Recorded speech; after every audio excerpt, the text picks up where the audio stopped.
Welcome, deep divers. Have you ever stared at a tax form, particularly one related to your retirement, and felt like you needed a Rosetta Stone just to figure out what you were even looking at? Oh, definitely. It often feels like an alphabet soup of codes and numbers, right? Yeah, it really can. Well, today, consider us your personal deciphering team. We're embarking on a, let's say, crucial deep dive into two foundational IRS forms, Forms 1099-R and 5498. Yes, these two are key. And these aren't just, bureaucratic pieces of paper that show up in your mailbox once a year. Oh, no. These are your essential keys to unlocking the secrets of how your retirement savings, your pensions, and your annuities are taxed. Or maybe not taxed at all. Exactly. Or, even better, how they might escape taxation altogether, putting more money back in your pocket. That's the goal. Our mission for this deep dive is pretty clear. We want to extract the most important nuggets of knowledge from these, well, seemingly complex documents.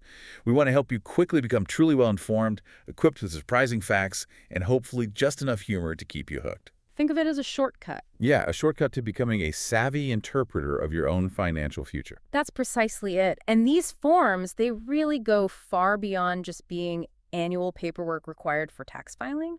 They are, in essence, critical snapshots of your financial journey. Snapshots, I like that. They don't just report what has happened. They offer crucial insights that empower you, the listener, to make informed decisions about your financial future. And as we'll definitely emphasize throughout our conversation today, understanding these forms is absolutely vital for implementing smart, effective strategies that can genuinely save you money on taxes. Both now and in retirement, right? Exactly, both now and down the road.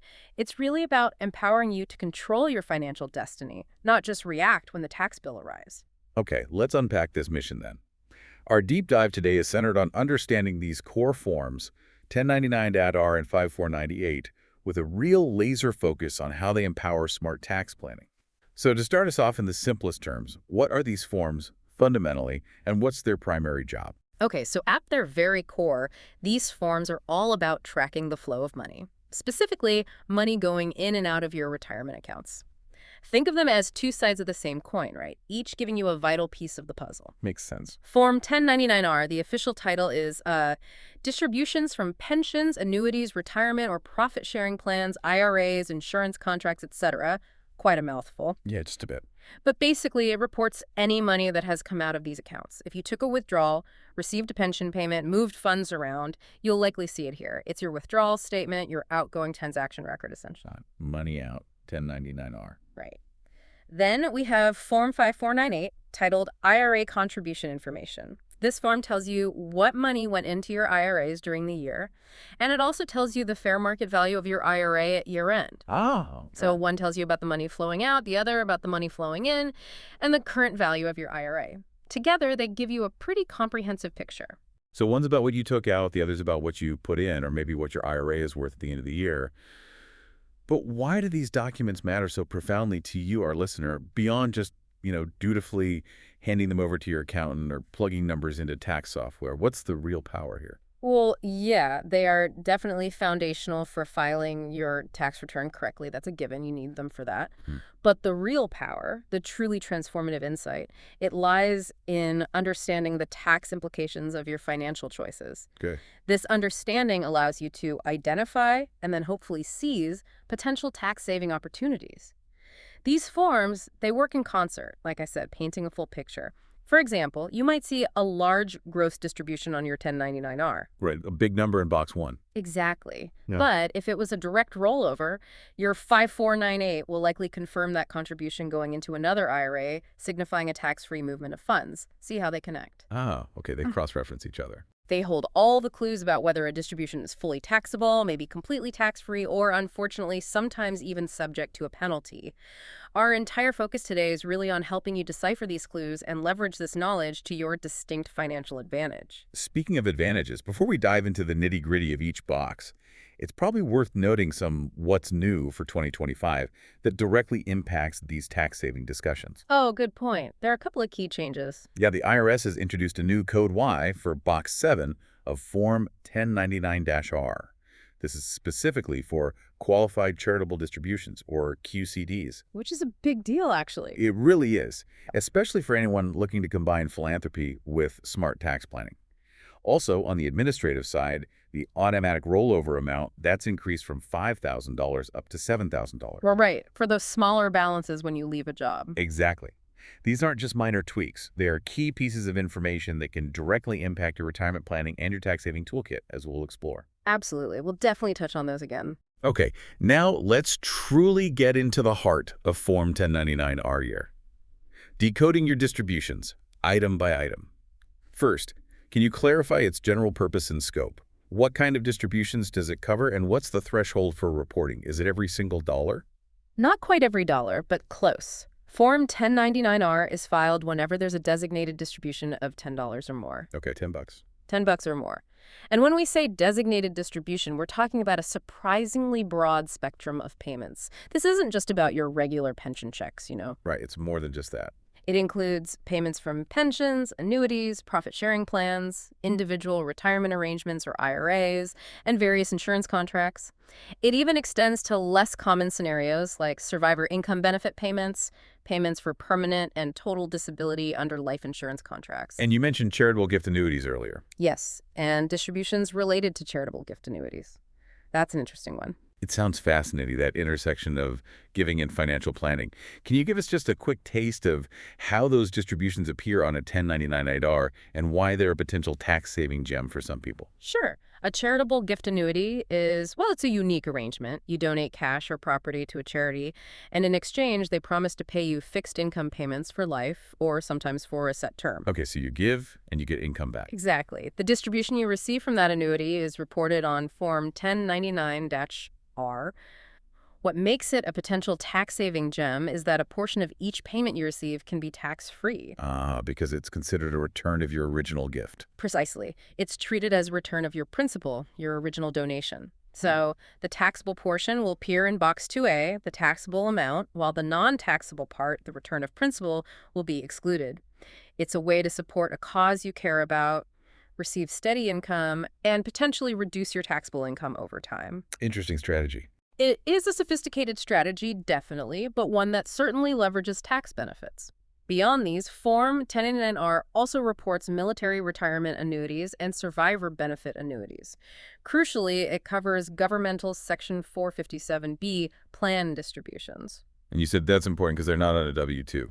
That's the key distinction you need to know. Unlike other employment income, these specific distributions are not reported on a W-2. They show up here.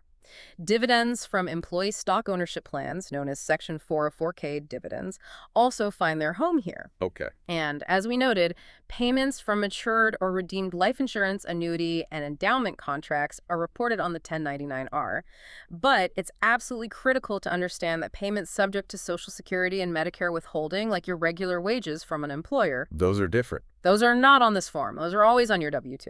So the rule of thumb is if you're receiving a check and it's not a regular wage or salary, chances are if it's retirement related in any way, it's going to show up on a 1099-R. That's a really comprehensive overview of the landscape. Now, let's zero in on the key boxes on Form 1099-R, really digging into them one by one. Let's start with Box 1. Gross distribution. What exactly does that number tell you? Okay, Box 1. This is the total amount, the gross figure that was distributed from your account before any income tax, Social Security, Medicare, or any other deductions were withheld. It's the big picture number, the starting point. Like the sticker price. Exactly like the sticker price on a car. It's the full listed amount, even if you end up paying significantly less after discounts, or in this case, after considering the taxable portion. For example, if you initiated a direct rollover of your entire 401k balance to an IRA. Which we'll talk more about. Yes, definitely. Let's say you rolled over $200,000. The full amount, that $200,000, will appear right there in Box 1, even though that transaction is very often entirely not taxable. Similarly, IRA recharacterizations and Roth IRA conversions, where you're essentially moving money from one type of IRA to another, will show the full amount moved in Box 1, even though the actual taxable portion will be different, as we'll see when we get to Box 2A. Right. Other things included here: premiums paid by a trustee for current life insurance protection within a plan, the value of any U.S. savings bonds distributed from a plan, and those reportable death benefits we touched upon earlier. They all contribute to this gross figure. And here's where it gets really interesting for some tax-savvy individuals. You mentioned this before. For certain Section 505 exchanges, where you might swap one insurance contract for another tax-free. Yes, the 1035 exchange. The total value of the contract goes into Box 1. But fascinatingly, Box 2A, the taxable amount, might still be zero. That's right. This powerfully demonstrates a strategic tax-saving transaction, allowing you to reconfigure your financial assets without triggering an immediate tax event. It's like, Exchanging one valuable painting for another of equal value without triggering a sales tax on the exchange itself. exactly. That's a great analogy. And that leads us directly to Box 2A, taxable amount. This is arguably the single most critical number on the entire form for your tax return. The bottom line, so to speak. It really is. It represents the precise portion of your gross distribution from Box 1 that is actually considered taxable income by the IRS. This is the number that will flow onto your Form 1040 and potentially increase your tax bill. So this is the number that matters most for calculating your actual tax liability. Yeah. But you mentioned instances where this box might be blank or even zero, indicating a significant tax-free event. Can you elaborate on these tax-saving wins that our listeners should really look for? Absolutely. This is where understanding your 1099-R can truly illuminate those tax-saving opportunities. For example, direct rollovers. We keep mentioning them because they're huge. Good standard. Pretty much. When funds go directly from one eligible retirement plan to another, say, from an old 401k directly to a new 401k, or a traditional IRA Box 2A is typically zero. Why? Because the money simply changed containers, right? It avoided immediate taxation entirely. It's like moving money from your checking account to your savings account. No taxable event occurred. Okay, that makes sense. Another instance is IRA recharacterizations. Remember that undo button we talked about? Yeah. Where you move an IRA contribution from one type to another. Right, fixing a mistake. Exactly. Yeah. Again, Box 2A might be zero because it's considered a non-taxable adjustment. And, as you just highlighted, non-taxable Section 135 exchanges are another powerful tax-saving move, allowing for those tax-free swaps of certain insurance or annuity contracts without triggering a current tax bill. Any others? Yes, one more specific one. Non-taxable charges for qualified long-term care insurance taken against the cash value of a contract. That's a specific tax benefit that also results in a zero taxable amount in this box. So basically, if you see a zero here, it usually means you've successfully navigated some kind of tax-free financial maneuver. It's good news. That's incredibly helpful for spotting those tax-free moments. Now, what if Box 2A says taxable amount not determined or is simply left blank? That sounds less like good news. And what about the total distribution checkbox in Box 2B? Right. When taxable amount not determined is checked in Box 2B, it's basically a signal to you. It means the payer, your IRA custodian, pension administrator, whoever issued the 1099-R couldn't definitively calculate the taxable amount. Why would that happen? This most commonly happens with traditional IRAs, especially if you've made non-deductible contributions over the years. Remember talking about basis? Yeah, the after-tax money. Exactly. Your basis, the money you've already paid taxes on, might be unknown to the payer. They just don't have that information. In such situations, the IRS expects you to do the calculation. Oh, so the burden shifts to me. It does. You'll often need to file IRS Form 8606 non-deductible IRAs to correctly determine the taxable portion and, crucially, avoid overpaying taxes. The payer might use a simplified method for calculating taxable amounts on annuities, but if they don't have all your cost basis information, they'll check that box, putting the responsibility squarely on you. So if that box is checked, it's a clear indicator that you need to roll up your sleeves, perform your own due diligence, track down your basis records, and potentially fill out that extra form, Form 8606, to ensure you're not paying tax on money you've already been taxed on. Absolutely vital. And the total distribution checkbox. What does that tell us? The total distribution checkbox in Box 2B is simpler. It just indicates that the amount shown up in Box 1 represents a full, complete payout of the entire account balance. It means the account was emptied during that tax year. Even if it took multiple payments. Right. Even if that full payout was accomplished through multiple payments made within that single tax year, it's just a signal that this account has been fully liquidated for the reporting period. Okay, moving on to Box 3, capital gain. This sounds interesting. Does this mean retirement income can be taxed at lower capital gains rates?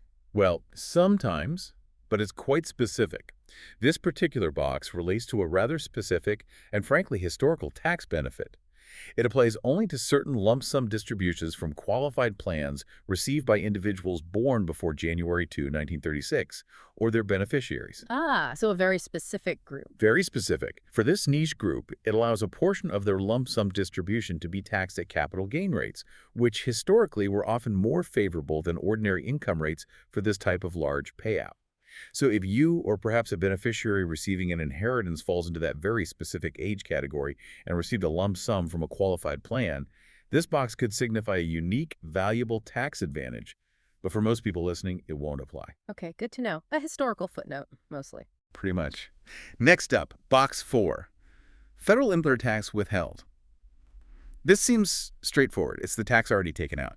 But you mentioned earlier there are some critical tax planning and, maybe more importantly, cash flow implications here, aren't there? Absolutely. This box holds vital information for your tax planning and your wallet. It shows the federal income tax that has already been taken out of your distribution and sent directly to the IRS on your behalf.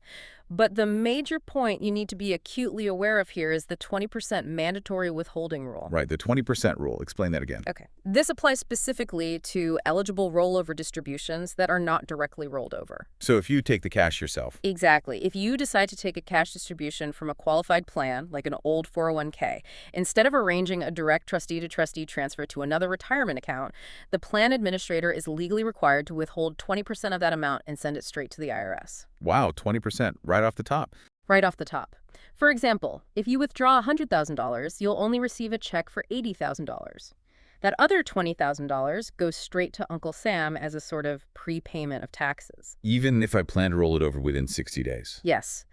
Even if you fully intend to complete an indirect rollover, where you deposit the full amount into another eligible retirement account within that 60-day window, you'd still only have $80,000 in hand from the distribution. You would then have to come up with the additional $20,000 from other funds, like your savings account, to roll over the full $100,000 to maintain its tax-deferred status. Gosh, that could be tough. It can be a real shock. And this is precisely why direct rollovers, which we'll see are indicated by code G or H in box 7, are so vital for tax planning and cash flow. There is no 20% withholding. Your full capital moves intact. That's a huge detail that can definitely catch people off guard. So choosing a direct rollover means you avoid that immediate tax bite and manage your cash flow much more effectively because, well, all your money moves directly from one tax-advantaged account to another. What about distributions from IRAs themselves? Are they subject to this 20% mandatory withholding? That's a great question, and no, they are not. The 20% mandatory withholding rule does not apply to distributions from IRAs. Okay, different rules for IRAs. Different rules. Instead, IRA distributions follow different withholding rules based on whether they are periodic or non-periodic payments. What's the difference? If you're receiving periodic payments from your IRA, think of them like regular scheduled payments, maybe monthly, like a pension. They're typically withheld based on the instructions you provide on Form W-4P. Withholding certificate for pension or annuity payments, which you give to your IRA custodian. It works similarly to withholding on wages. Okay. For non-periodic payments, like a one-time lump sum withdrawal, they are generally subject to a default 10% withholding rate. However, you usually have the option to elect to have more or less withheld, or even elect no withholding at all. Ah, so you have more control with IRA withholding. Generally, yes, more flexibility. But if you elect no withholding, you still need to make sure you're covering your potential tax liability through estimated tax payments or other income sources to avoid penalties later. So while the immediate withholding rules differ between plans and IRAs, the key takeaway remains. Direct rollovers are the primary and most advantageous way to avoid immediate tax hits and preserve your capital for any eligible distribution you might receive. Very clear distinctions there. Let's move on to box 5. Employee contributions, designated Roth account contributions, or insurance premiums. This is often referred to as your basis, the money you put in that was already taxed. How does this impact your tax situation, and why is it so vital for tax savings?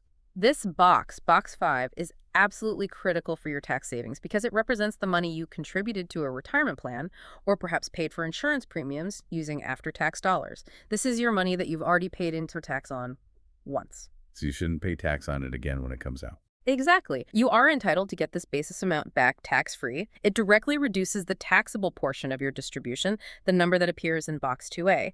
If this box is blank when it shouldn't be, or if the amount is wrong, you could end up paying tax twice on the same money. That's the double taxation trap. Precisely. Let's use a Roth 401k example, as those contributions are always after tax. Imagine you have a Roth 401k and you've contributed $9,400 in after-tax contributions over time. Your earnings on those contributions have grown to $600, bringing your total account value to $10,000. Okay, 9 at the $400 basis, $600 earnings. Right. Now, let's say you take a non-qualified distribution of $5,000, meaning you don't meet the rules for it to be completely tax-free yet. Like maybe you're under 59 and a half. Could be. So on your form, 1099-R for that $5,000 distribution, Box 1, gross distribution, would be $5,000. Box 5, employee contributions, your basis portion, would show $4,700. Why? Because 94% of your total account value, $9,400 out of $10,000, was basis. So 94% of your $5,000 distribution is treated as a return of basis. Box 2A, taxable amount, the earnings portion would be $300. That's the proportional share of earnings, or 6% of the $5,000 distribution. $600 earnings, $10,000 total value. Ah, so it's prorated. Exactly. This clearly demonstrates how your original after-tax contributions are returned to you tax-free first, or proportionally, significantly reducing the taxable portion of even a non-qualified distribution. That makes sense. And this is also why keeping meticulous records of any non-deductible contributions you make to a traditional IRA is absolutely paramount. Because with traditional IRAs, the payer often doesn't know your basis. Right, because you might have made deductible contributions some years and non-deductible ones other year. Correct. So if you don't track your basis and your IRA custodian checks that taxable amount not determined, box in box 2B, you will need those personal records to correctly fill out IRS Form 8606 and calculate the tax-free portion yourself. Otherwise, the IRS might just assume the entire distribution is taxable, leading you to needlessly overpay your taxes. Getting this right could literally mean thousands of dollars stay in your pocket. That's a classic example of how diligent record keeping can prevent you from paying tax on money you've already paid tax on, a common double taxation trap that's honestly pretty easy to fall into if you're not paying close attention. It really is. Okay, moving on to box 6. Net unrealized appreciation, NUA, in employers' securities. This sounds a bit technical, but you hinted it's a powerful tax-saving benefit for a very specific scenario involving company stock. It absolutely is. And while it's a bit niche, it's a lesser known but potentially incredibly valuable strategy for individuals who have received employer stock as part of a lump sum distribution from a qualified retirement plan like a 401k or an ESOP. So NUA, what is it? NUA stands for Net Unrealized Appreciation. It represents the increase in value, the appreciation of that employer stock specifically while it was held inside the retirement plan.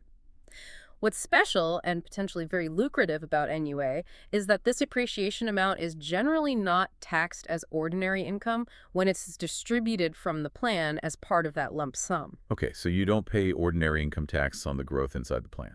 Not in the NUA portion, no. Instead, it's only taxed later when you eventually sell the stock. And here's the kicker. It's taxed at the potentially much lower long-term capital gains rates. Ah, capital gains rates instead of ordinary income rates. That's the win. That's the big potential win. Now, the original cost basis of the stock, what the stock was worth when it was initially contributed or purchased within the plan, that part, is taxed as ordinary income upon distribution in the year you receive it. But the growth, the NUA, gets that preferential capital gains treatment later on. Can you give us a quick example? Sure. Let's say your company's stock was purchased inside your 401k for a cost basis of $10,000 over the years. And now when you take a lump sum distribution, that stock is worth $100,000. Okay, $90,000 growth. Right. If you elect the NUA treatment, you'd take the stock shares directly, not cash. The $10,000 cost basis might be immediately taxable as ordinary income in that year, but that huge $90,000 of NUA, it won't be taxed until you actually decide to sell those shares, maybe years down the line. And when you do sell, that $90,000 gain will be taxed at long-term capital gains rates. Wow, huge tax deferral and a rate reduction. Exactly. It can be a massive tax deferral and a significant tax rate reduction strategy, allowing you to control when that capital gain is realized and benefit from a potentially much more favorable tax rate compared to ordinary income. It's a sophisticated strategy, requires careful planning, especially around the lump sum distribution rules, but one that can genuinely pay off big time for the right situation. That's a complex, yet clearly incredibly powerful strategy for specific situations involving employer stock. Good to know about. Now, we arrive at what I truly consider the heart of the matter for Form 1099 RBox 7 Distribution Code DS. This single or sometimes dual letter number code is your direct line to understanding how the IRS views your distribution. It tells them, and more importantly you, the specific type of distribution, which directly impacts its taxability and whether any dreaded penalties apply. Get this wrong or misunderstand it, and the IRS might think you owe a lot more tax or penalties than you actually do. Indeed. Understanding these codes in Box 7 is absolutely paramount for avoiding unnecessary penalties and, just as importantly, leveraging available tax benefits. Let's really dive into some of the most common and most relevant ones for your financial planning. Okay, let's do it. Where should we start? Let's start with Code 1. Early distribution, no known exception. This is usually the one people fear. The penalty code. Often, yes. Code 1 generally means that you are under age 59 and a half, and as far as the payer knows, no exception to the early withdrawal penalty applies. Therefore, you likely owe a 10% additional tax on the taxable portion of your distribution shown in Box 2A. This is the IRS's way of saying, hey, you took money out before normal retirement age, so here's a penalty on top of regular income tax. Okay, straightforward, if unwelcome. Any surprises with Code 1? Yes. There's a surprising fact here that often catches people completely unaware, sometimes leading to significant unexpected penalties. It relates to those SEPPs we mentioned earlier. Substantially equal periodic payments. Exactly. Let's say you started taking SEPPs before age 59 and a half, specifically to avoid the early withdrawal penalty.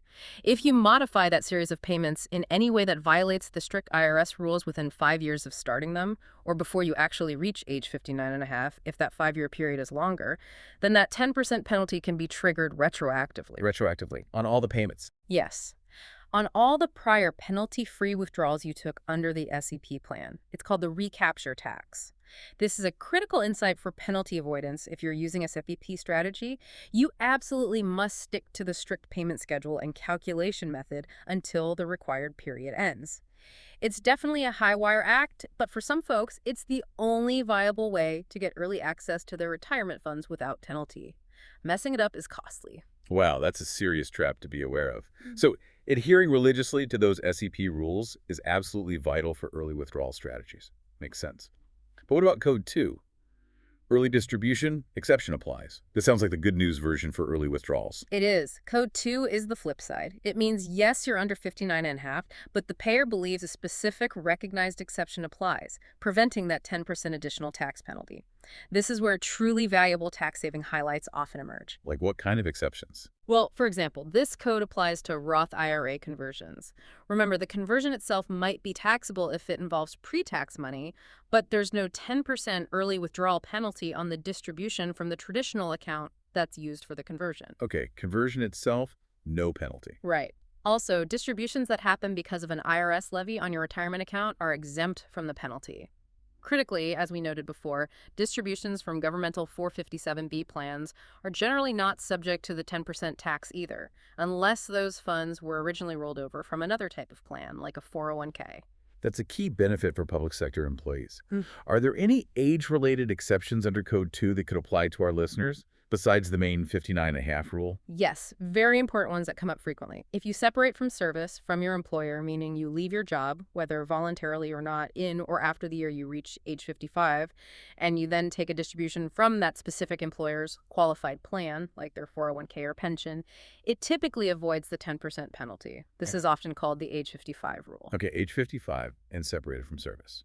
Correct. And for qualified public safety employees, police, firefighters, EMTs, etc., the age threshold is even lower, age 50, or potentially even earlier if they have 25 years of service under the plan. Good to know for first responders. Absolutely. And as we just discussed in the context of Code 1, taking those substantially equal periodic payments, SEPPs according to the rules, is another major exception covered by Code 2.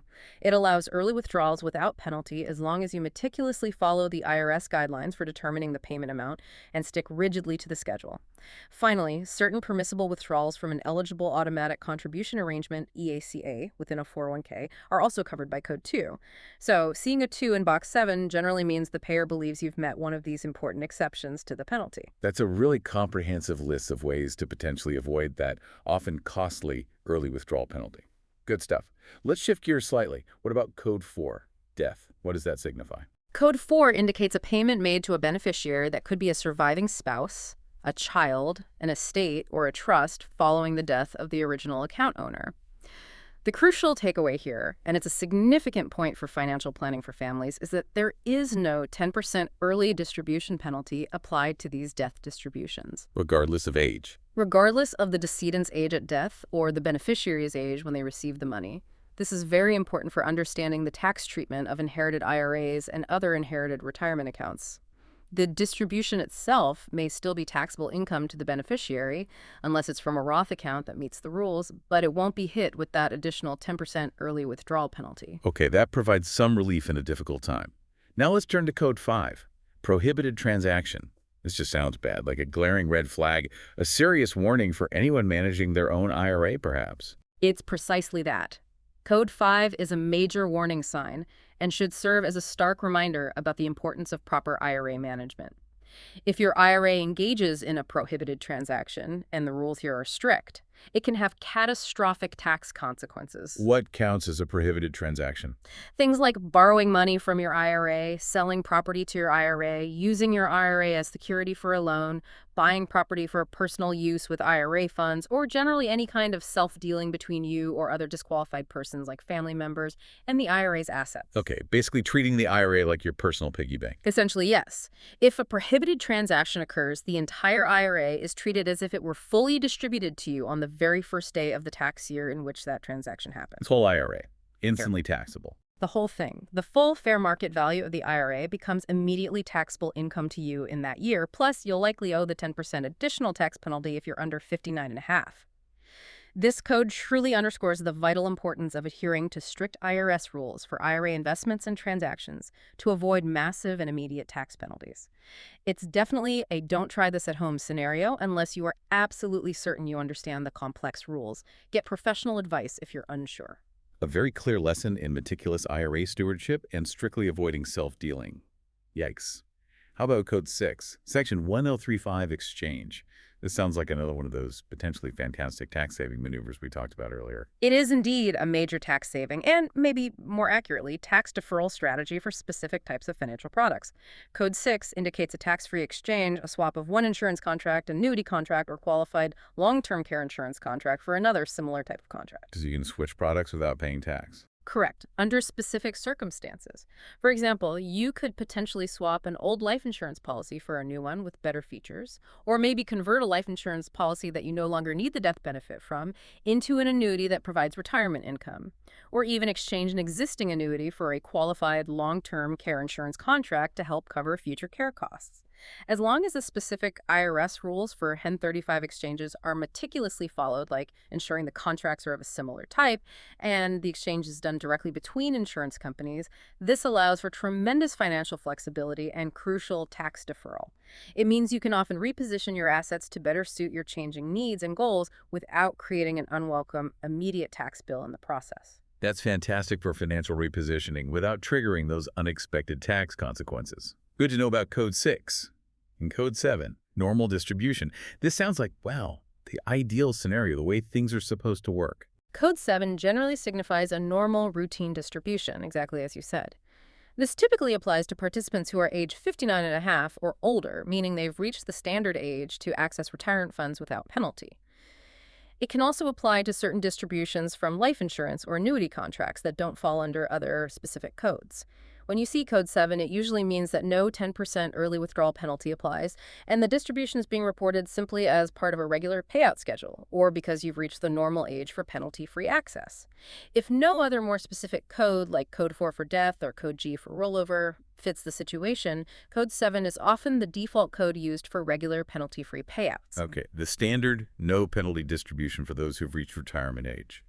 Now, for what you really should consider the gold standard for moving retirement funds and a paramount tax-saving strategy, Code G, direct rollover and direct payment. Why is this specific code so incredibly important for our listeners? You've hit on one of the absolute most powerful and fundamental tax deferral and tax-saving strategies available to anyone with retirement savings. Code G signifies a direct rollover. This is when funds go directly from one eligible retirement plan, such as a 401k from a previous employer, straight into another eligible account, like a traditional IRA or perhaps your new employer's 401k, without the money ever passing through your hands. Trustee to trustee. Trustee to trustee, exactly. The critical benefit here is massive. While the distribution is reported on the 1099-R, Box 1 will show the gross amount. Box 2A, the taxable amount, is almost always zero. No tax. No immediate tax, no withholding whatsoever, and certainly no penalty. The money just moves from one tax advantage bucket to another. Wow. This is precisely why you should always consider initiating a direct rollover whenever you're moving retirement funds between plans or into an IRA. It completely sidesteps that mandatory 20% withholding we discussed earlier, ensuring your full capital remains intact, tax-deferred, and continuing to work for your future. And just to really underscore that point, let's contrast that again with what's known as an indirect rollover. That's where you do get the check yourself, right? Correct. With an indirect rollover, the check is made out to you. And even if you fully intend to redeposit that money into another retirement account within the IRS's strict 60-day window, that initial distribution, the one where you get the check, that will trigger the 20% mandatory withholding we talked about, and it will likely be reported with code 7, not code G. That's the crucial difference. So if you had, say, $100,000 to roll over, and you took the check yourself, you'd only get an $80,000 check initially. To complete the rollover for the full $100,000 and avoid taxes and penalties on the $20,000 shortfall, you would then have to somehow come up with that missing $20,000 from other personal funds to add to the $80,000 when you make the deposit into the new account within 60 days. Which isn't always easy or even possible for people. Not at all. This isn't just a minor inconvenience. It can be a major cash flow hit and creates unnecessary complexity and risk. Clearly, direct rollovers, Code G, are the superior, safer, and more tax-efficient choice for preserving your capital and avoiding any immediate tax impact. Couldn't agree more. Always aim for the direct rollover. Okay, what about Code H? Direct rollover of a designated Roth account distribution to a Roth IRA. Similar idea, but for Roth money. Exactly. Code H is essentially the Roth equivalent of Code G. It's similar in principle, a direct trustee-to-trustee transfer, but it's specifically used when funds from a designated Roth account within an employer plan, like a Roth 401k, are being rolled over directly to a Roth IRA. Why the separate code? The separate code, Code H, is crucial because it ensures that the highly valuable tax-free potential of those Roth funds is meticulously preserved throughout the rollover process. Just like Code G, it avoids immediate taxation and withholding, but critically, Code H maintains the integrity of your Roth contributions, your basis, and the associated earnings, allowing them to continue growing within the Roth IRA and eventually be withdrawn completely tax-free in retirement, assuming you meet the qualified distribution rules later on. It is absolutely essential for maximizing and protecting the unique tax benefits built into Roth accounts. You want to see Code H if you're rolling over a Roth 401k money to a Roth IRA. Makes sense. Protect that future tax-free status. Speaking of which, let's talk about the ultimate goal. Code Q, qualified distribution from a Roth IRA. This is truly the payoff, the pot of gold at the end of the rainbow for many retirement savers, isn't it? It absolutely is the ultimate tax-free payout. It's the reason people contribute to Roth IRAs or do Roth conversions in the first place. When you see Code Q in Box 7 of a 1099.R for a Roth IRA distribution, it signifies that you have met both key requirements for tax-free treatment. What are those requirements again? First, you must have met the 5-year holding period requirement. Generally, your Roth IRA needs to have been open and received its first contribution or conversion at least 5 tax years prior to the year of the withdrawal. Second, you must also meet one of these conditions. You are age 59.5 or older, you are considered totally and permanently disabled under IRS rules, or the distribution is made to a beneficiary after your death. So 5 years ain't one of those conditions. Correct. When all those conditions are met and Code Q applies, the entire distribution, every single penny, including not just your original contributions, but also all the earnings that have accumulated over potentially decades, is completely 100% tax-free at the federal level and usually state level too. Wow, that's powerful. It's the ultimate reward for making those after-tax contributions or paying tax on conversions over the years. It's the feeling of absolute financial freedom from Uncle Sam on those specific dollars when you need them in retirement. No questions asked, no future tax bill due on that money. That's a truly priceless benefit. That really is the dream for many retirement savers. Completely tax-free income in retirement, knowing you've already paid your dues. Fantastic. And finally, let's revisit that new code for 2025 that we mentioned earlier. Code Y, Qualified Charitable Distribution, QCD, claimed under Section 408, do 8A. You said this is a powerful new tax-saving tool, especially for those with philanthropic goals who are a bit older. Indeed. Code Y is the specific identifier for a qualified charitable distribution, or QCD. This is a really advantageous tax-saving tool available only to individuals age 70.5 or older. Okay, 70.5. Right. It allows you to directly transfer up to $100,000 per year per person from your traditional IRA directly to a qualified public charity. Directly from the IRA to the charity. Yes, the money cannot come to you first. It has to go straight from the IRA custodian to the charity. The key tax benefit here is huge. The amount transferred via QCD is excluded from your gross income. Excluded, not deducted. Excluded, that's a crucial distinction. It's not an itemized deduction on Schedule A. Instead, it directly reduces your adjusted gross income, AGI. This is a significant advantage, particularly if you don't normally itemize deductions because maybe you take a standard deduction. So you get the tax benefit even without itemizing. Exactly. It lowers your AGI, which can have positive ripple effects on other parts of your tax return, like potentially reducing the amount of your Social Security benefits that are taxed or lowering your Medicare premiums since those can be tied to AGI. And what's more, the QCD amount counts towards satisfying your required minimum distribution, or RMD, for the year, up to the $100,000 limit. So you can meet your RMD obligation and lower your taxable income at the same time. Correct. It means you can satisfy that mandatory RMD withdrawal requirement without having to recognize that distribution as taxable income, all while simultaneously supporting a cause you care about. It's a fantastic example of a direct, tangible, and very effective tax-saving strategy specifically designed for charitable giving from IRAs for those 70 and a half and older. Code Y just makes reporting it clearer now. So it really is a win-win-win. Yeah. You have a charity, you fulfill your RMD obligation, and you reduce your taxable income, especially if you're taking the standard deduction. A really impactful code to be aware of if you're in that age group. Absolutely. And it's worth noting, as you mentioned, that codes can often be combined, right? You might see more than one code in Box 7. For instance, you might see Code 4, death, and Code G, direct rollover, together if there's a direct rollover of an inherited IRA to a surviving spouse beneficiary. Exactly. The IRS often uses multiple codes simultaneously to provide a more precise picture of the transaction's nature and tax implications. So don't be surprised if you see two codes in that box. Okay. Beyond these crucial codes in Box 7, are there any other important details or sections on Form 1099-R that you, our listeners, should really be aware of? Yes, definitely a couple more things worth highlighting. Let's quickly discuss automatic rollovers. This feature acts as a kind of safety net for your retirement savings, particularly for smaller balances when you leave a job. How does that work? If you leave an employer and have an involuntary distribution coming from their qualified plan, meaning they're forcing your money out because the balance is relatively small, and that amount is more than $1,000, but not more than $7,000. And that $7,000 limit is the new higher amount starting in 2024. Correct. It increased from $5,000. In that specific dollar range, $1,000 to $7,000, the plan must automatically roll those funds into a default IRA set up in your name.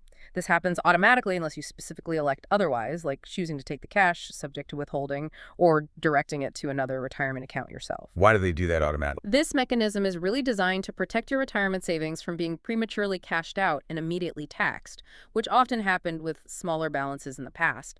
People would get a small check, spend it, and lose the tax deferral, plus potentially pay penalties. The automatic rollover helps ensure your money stays within a tax-deferred environment, continuing to grow for your future rather than being inadvertently spent and taxed early. It's a good default protection. That's a really valuable safeguard to prevent accidental leakage from your retirement nest egg, especially for those smaller amounts. Good to know. And what about the explanation to recipients, sometimes called the Section 402F notice?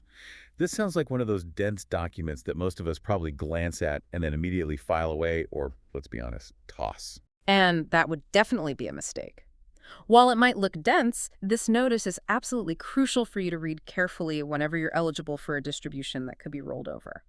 Plan administrators are legally required to provide you with a comprehensive notice explaining all the relevant rollover rules, any special tax treatments that might apply, like that NUA strategy we discussed, and all your direct rollover options before they make an eligible distribution. Is there a specific time frame for getting this notice?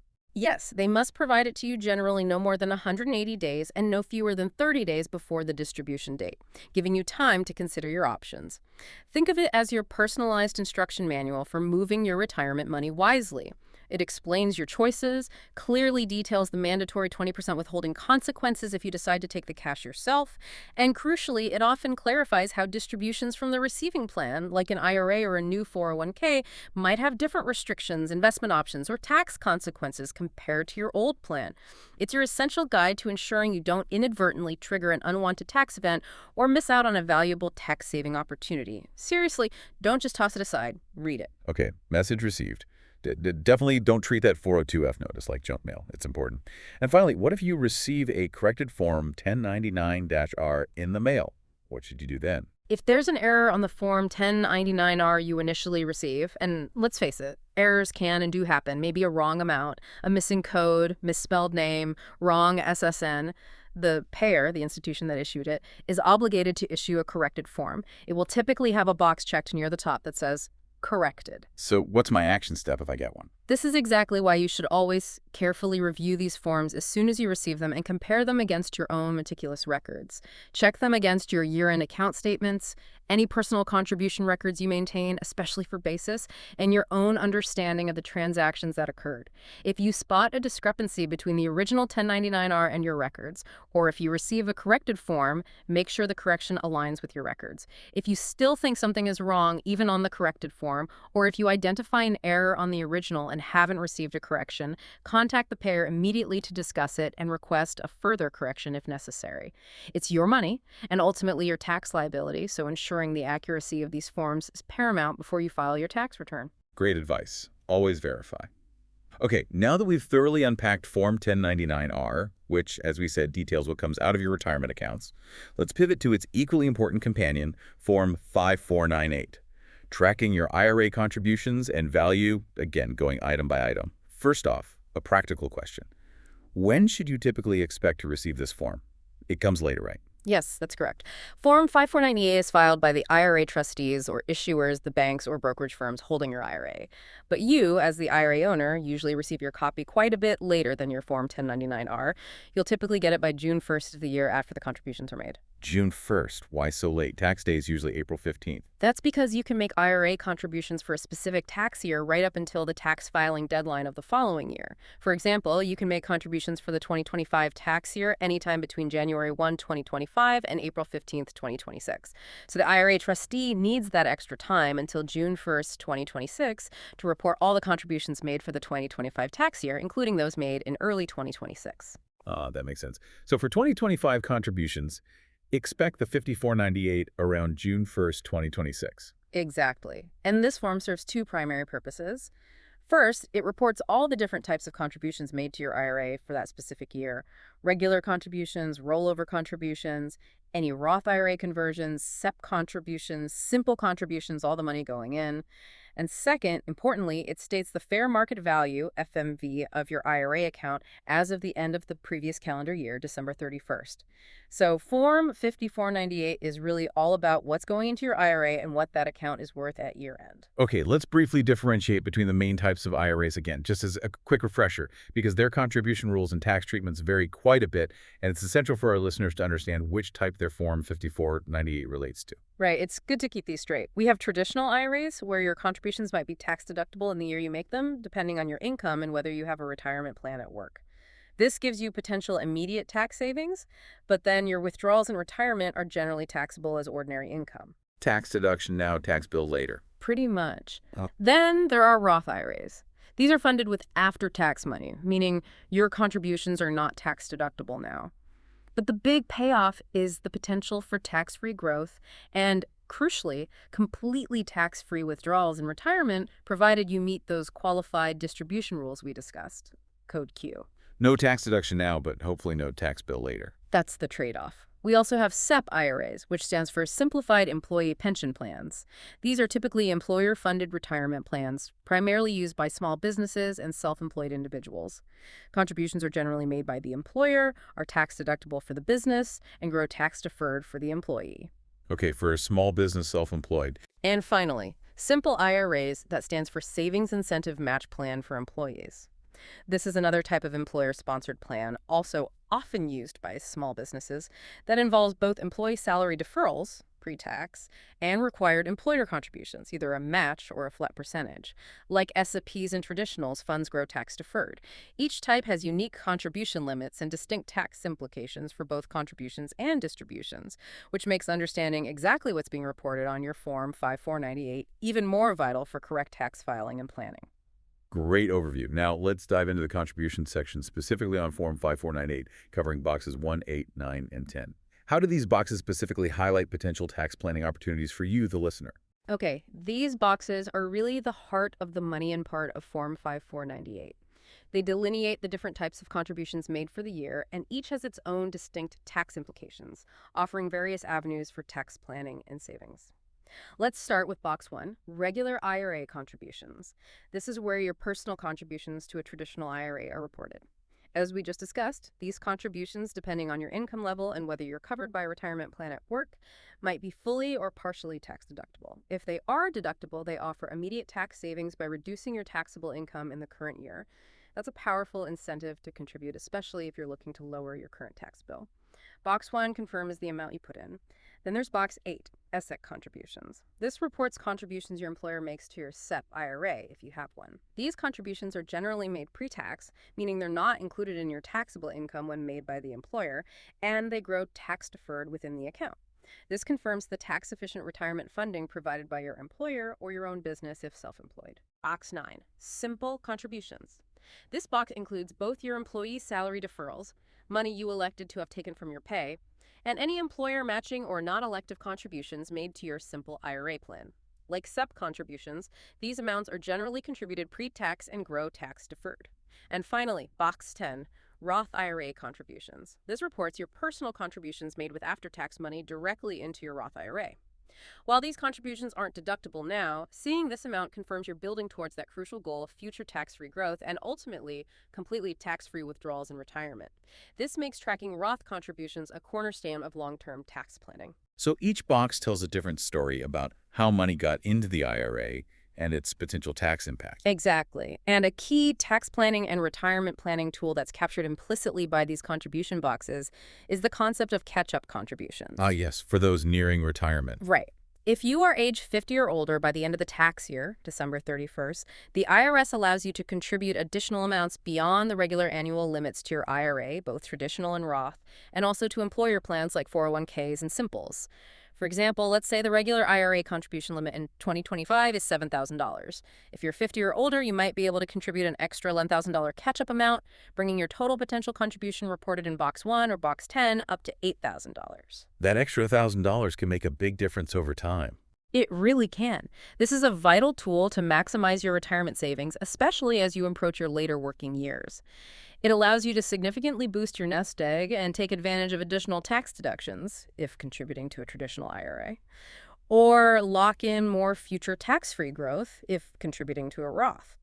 Form 5498 will simply report the total contribution, including any catch-up amount you made. That's a great way to accelerate your savings and maybe make up for lost time if you started saving a bit later in life. Good to remember that age 50 threshold. What about Box 2? Rollover contributions on Form 5498. What does that tell us? Box 2 is the counterpart to code G or H on the 1099-R we just discussed. It reports any rollover contributions received by the specific IRA during the year. This would include direct rollovers coming from qualified plans like 401k or 403bs into this IRA. So it confirms the money landed safely. Precisely. Its significance is huge for tax purposes. It signifies a tax-free movement of funds. When you see an amount reported here in Box 2, it confirms that money you transferred from one retirement account to this IRA was received without triggering an immediate taxable event.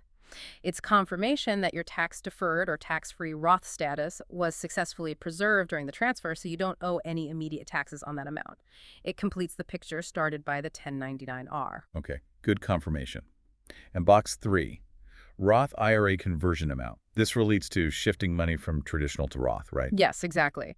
This box specifically shows the amount you converted from a traditional IRA, SEP IRA, or Simple IRA to this Roth IRA during the year. Now remember, the conversion itself is usually a taxable event, meaning you'll generally pay income tax on the pre-tax portion of the converted amount in the year you do the conversion, and that taxable amount will also be reported on a Form 1099-R from the distributing account. Right, pay tax now. Right. But Box 3 on the Receiving Roth IRAs Form 5498 confirms that the converted amount was successfully received by your Roth IRA. This is a central tax planning strategy for many individuals. By proactively moving pre-tax money into a Roth account now and paying the tax, they aim to benefit from potentially decades of future tax-free growth and ultimately tax-free withdrawals, especially if they anticipate being in a higher tax bracket in retirement than they are now. It's a strategic decision to pay taxes now, potentially at a known or lower rate, to avoid unknown or potentially higher taxes later. Box 3 just tracks that movement into the Roth. So it's about making a strategic tax payment now for potentially much larger tax savings down the road. Makes sense. Next, Box 4.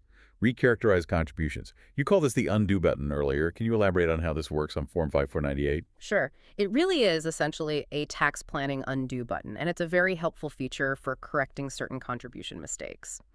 This box, Box 4, reports amounts that were initially contributed to one type of IRA.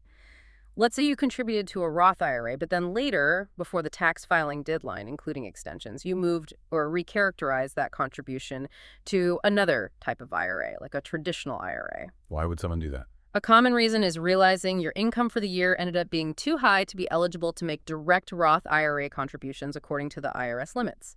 If you already made the Roth contribution, you can recharacterize it to a traditional IRA instead, potentially making it a non-deductible contribution if you can't deduct it either. So you fix the eligibility issue. Yeah. Exactly. The initial Roth contribution might be reported on one Form 5498, maybe in Box 10. Then, the amount that was recharacterized out of that Roth and into the traditional IRA would be reported here in Box 4 on the Receiving Traditional IRAs Form 5498. It helps the IRS track these movements to ensure contributions are properly categorized.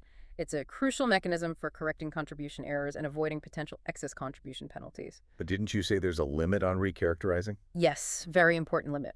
While you can still recharacterize contributions between traditional and Roth IRAs and vice versa, Roth conversions made after December 31st, 2017 can no longer be recharacterized back to traditional IRAs. That specific undo button for conversions was eliminated by the Tax Cuts and Jobs Act of 2017, so be sure before you convert. That's a critical distinction for conversions versus contributions. Good reminder. Okay, then we have Box 5, Fair Market Value of Account. What's the main purpose of this box for you as a listener, just to see how your investments did? Well, it certainly does that. Box 5 shows the total value, the fair market value, or FMV, of your specific IRA account as of December 31st of the reporting year.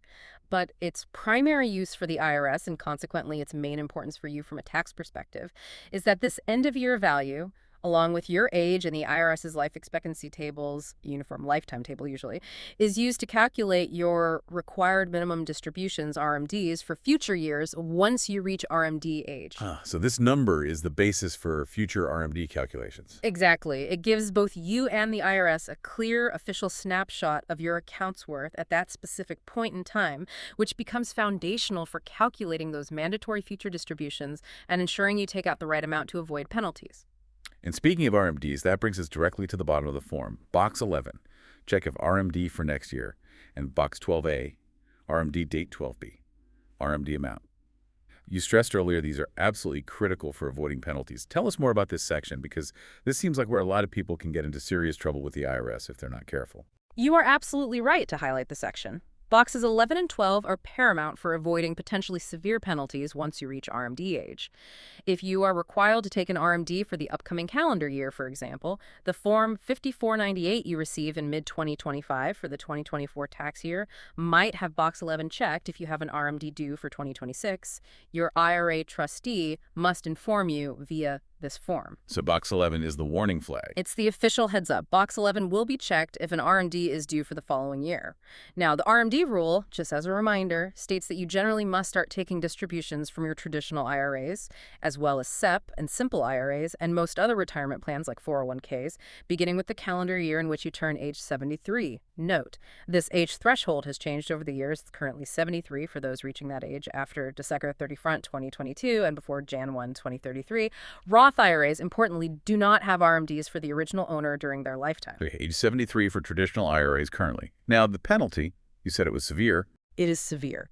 Failure to take your full RMD by the deadline, which is generally December 31st each year, though your very first RMD can sometimes be delayed until April 1st of the following year, can result in a crippling 25% excise tax penalty levied by the IRS on the amount you failed to withdraw. 25% on the amount you should have taken out. Yes. Imagine your calculated RMD for the year is $10,000 and you completely forget to take it or only take out $5,000. The IRS could hit you with a 25% penalty on the $5,000 shortfall, which is a $12,250 penalty just for missing the withdrawal. Now, there is relief. The penalty can be reduced to 10% if you correct the shortfall within a specific correction window, generally by the end of the second year after the RMD was due, and file the appropriate form, Form 5329. But even 10% is significant and entirely avoidable. Wow. That is a huge penalty avoidance reminder. So how do boxes 12A and 12B help? Box 12A will show the deadline for taking the RMD, usually 12/31 of the upcoming year. Box 12B might show the actual RMD amount that the trustee has calculated for you. However, the trustee isn't required to calculate the amount for you. Instead of providing the amount in 12B, they have the option to simply state in the notice accompanying the form that they will calculate it for you upon request. So I might need to ask them for the calculation. Might, or you can calculate it yourself using the prior year-end balance from Box 5 and the appropriate IRS life expectancy table factor based on your age. Regardless, you are ultimately responsible for ensuring the correct RMD amount is withdrawn by the deadline. You should always confirm the information or calculation, understand the deadline shown in Box 12A, and ensure you take your full RMD on time to avoid that extremely costly penalty. It is absolutely not optional once you hit that RMD age. And believe me, the IRS does not mess around with enforcing this rule. They get copies of these forms too. That RMD penalty is absolutely no joke, clearly. So paying close attention to those boxes, 11 and 12, on Form 549D, once you're approaching or past age 73, is truly vital for your financial health. Okay, let's try to bring it all together now. We've dissected Penny 9-R, money out, and 5498, money in value. Thinking about your path to informed decisions and hopefully significant tax savings, why is truly understanding these two forms together so incredibly powerful beyond just, avoiding nasty letters from the IRS? It really boils down to optimization and empowerment, like we said at the start. These forms, when you understand how to read them and how they interact, aren't merely about reporting past financial transactions passively. They are, in fact, crucial tools for actively optimizing your financial future. Well, understanding the specific codes on Form 1099-R, as we've spent a lot of time on, allows you to distinguish with precision between income that is fully taxable, distributions that are completely tax-free, like qualified Roth withdrawals or direct rollovers, and those unfortunate distributions that might be subject to penalties, like an early withdrawal without an exception. Knowing what's coming out and how it's taxed is step one. And Form 5498. Knowing what's on Form 5498 helps you meticulously track your contributions, your basis in traditional IRAs, your Roth contributions, and strategically plan for the future. Are you building towards future tax-free growth with Roth, Box 10? Are you getting current tax deductions with traditional Box 1? Are rollovers landing correctly? Box 2? Is your year-end value, Box 5, setting you up for manageable RMDs later? Together, these forms give you the language and the data to speak confidently and knowledgeably about your own retirement money, whether you're talking to an advisor or making decisions yourself. This really sounds like the aha moment for many listeners, potentially shifting from feeling confused or intimidated by these forms to feeling a sense of clarity and control. So, drilling down one last time, what's the biggest takeaway here specifically for tax savings when it comes to mastering these forms? I think the profound aha moment, the core insight, is this. The key to maximizing your tax savings in retirement often lies not just in how much money you have managed to accumulate over the years, but critically in how strategically you move and then withdraw that money, especially considering the different tax treatments of various accounts and distribution types. It's about knowing the rules of the game. The codes, the contribution types, the rollover rules, the RMD requirements, and using them proactively to your distinct advantage. These forms, 99-IR and 5498, are effectively your scorecard and your playbook for navigating those rules. Okay, so let's quickly recap some of the key tax saving strategies we've highlighted and demystified today through dissecting these forms, because these are truly actionable insights that you, our listeners, can potentially use. Absolutely. Let's hit the highlights again. First, and maybe most important for preserving capital during transitions, direct rollovers, using Code G and Code H on Form 1099-R. Always, if at all possible, choose a direct trustee-to-trustee rollover when moving funds between retirement accounts. This simple choice avoids immediate taxation and, crucially, bypasses that painful mandatory 20% withholding, keeping your full capital working for you, tax-deferred. Second, the ultimate goal for Roth accounts, qualified Roth distributions, code QAnon Form 1099-R. This is your reward for paying taxes earlier. By ensuring you meet the 5-year holding period rule and the other conditions, like age 59 and a half, you can enjoy completely tax-free income in retirement, including all this potentially significant investment earnings. Plan for this. Third, don't forget Section 135 exchanges, Code 6 on Form 1099-R. This powerful, though perhaps less common strategy allows for valuable tax-free movement and flexibility between certain types of insurance and annuity contracts, enabling you to reposition assets to meet changing needs without triggering an immediate, unwanted taxable event. Fourth, that important new development, qualified charitable distributions using Code Y on Form 1099-R.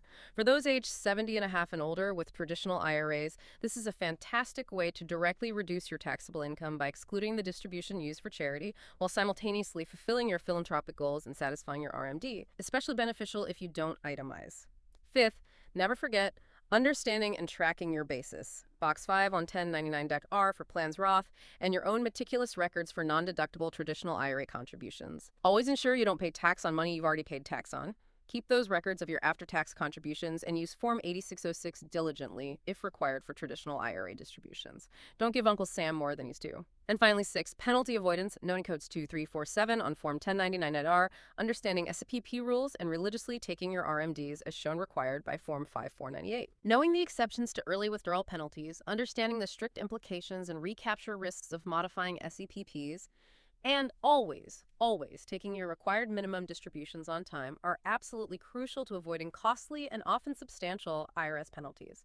Pay close attention to those RMD boxes 11 and 12 on Form 5498 once you hit the trigger age. That's a fantastic summary of actionable strategies.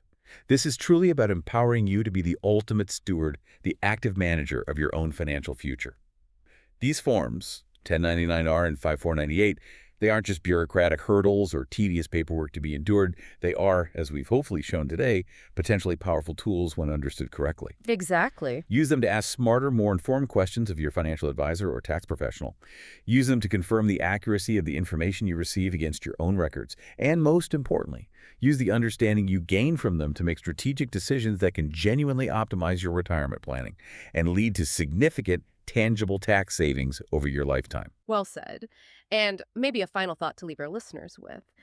The true spendable value of your retirement savings isn't just reflected in the account balance, that big number you see on your quarterly statement.